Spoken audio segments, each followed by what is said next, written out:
नमस्कार मंडळी.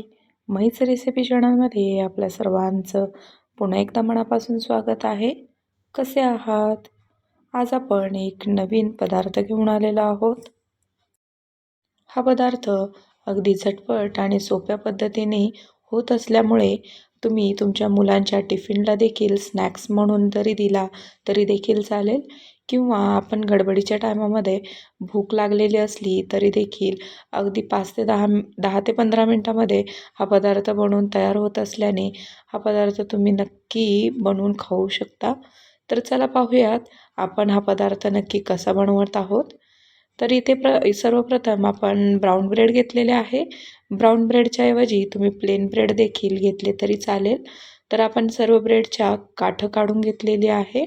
यानंतर हे ब्रेड जे आहे तर अशा प्रकारे लाटण्याच्या सहाय्याने आपण थोडेसे स्लाइस जे आहे तर ते लाटून घेणार आहोत. तर इथे सर्व आपण ब्रेड लाटून घेतल्याच्यानंतर आपण यामध्ये स्टफिंग तयार करणार आहोत. इथे मसाले घेतलेले आहेत आपण. घरगुतीच मसाले आपण इथे वापरणार आहोत. तर इथे आपण कांदा टोमॅटो घेतलेला आहे. यामध्ये तुम्ही बटाटे देखील बारीक चॉप करून वापरले, शिजवलेला बटाटा बारीक चॉप करून घेतला तरी देखील चालेल. त्यानंतर आपण यामध्ये थोडंसं लाल तिखट, धना पावडर, यानंतर थोडीशी हळद आणि ओवा आणि जिऱ्याची पूड घालून घेणार आहोत. यानंतर आपण चीजचे अशा पद्धतीने क्यूब करून घेतलेले आहेत. तर चीजचे क्यूब न करता तुम्ही चीज किसून देखील या स्टफिंगमध्ये टाकलं तरी देखील चालेल. आणि चवीनुसार थोडंसं मीठ आपण घालून घेणार आहोत. यानंतर हे क्यूब जे आहेत तर ते आपण या अशा पद्धतीने घालून घेणार आहोत यामध्ये.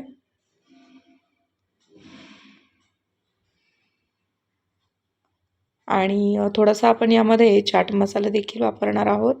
तर चाट मसाल्यामुळे आपली जी स्टफिंग आहे तर ती अगदी चटपटीत होते.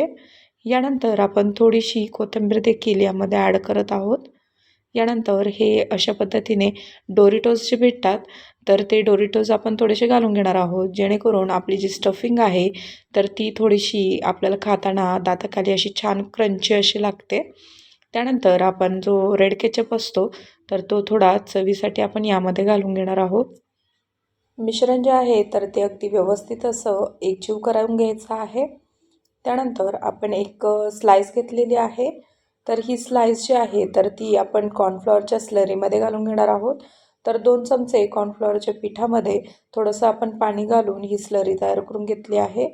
ही स्लाइस आपण त्यामध्ये डिप करून अशा पद्धतीने हे जे आपण बनवलेलं स्टफिंग आहे तर ते यामध्ये ॲड करून घेणार आहोत.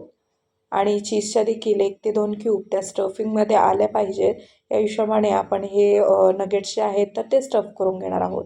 तर अशा पद्धतीने रोल करून आपण हे स्टफ केलेलं जे नगेट आहे तर ते अंड्यामध्ये डीप करून आपण शॅलो फ्राय करण्यासाठी ठेवणार आहोत. तर लो फ्लेममध्ये अगदी कमी तेलामध्ये ही फ्राय होत असतात. त्यामुळे अगदी कमी तेलामध्ये आपण 5 ते 10 मिनटं शॅलो फ्राय करून घ्यायचं आहे. तर इथं तुम्ही पाहू शकता की आपल्या नगेट्सला खूप छान असा कलर आलेला आहे, टेक्स्चर आलेलं आहे. आणि इथे छानपैकी आपले हे नगेट्स जे आहेत तर ते बनून तयार झालेले आहेत. तर हे अगदी झटपट होत असल्यामुळे हा पदार्थ नक्कीच करून पहा. आणि हा पदार्थ तुम्हाला कसा वाटला तो आम्हाला कमेंटद्वारे नक्की कळवा. आणि आपल्या चॅनलला जर अजून सबस्क्राईब केलं नसेल तर आपल्या चॅनलला जरूर लाईक, शेअर, सबस्क्राईब करा.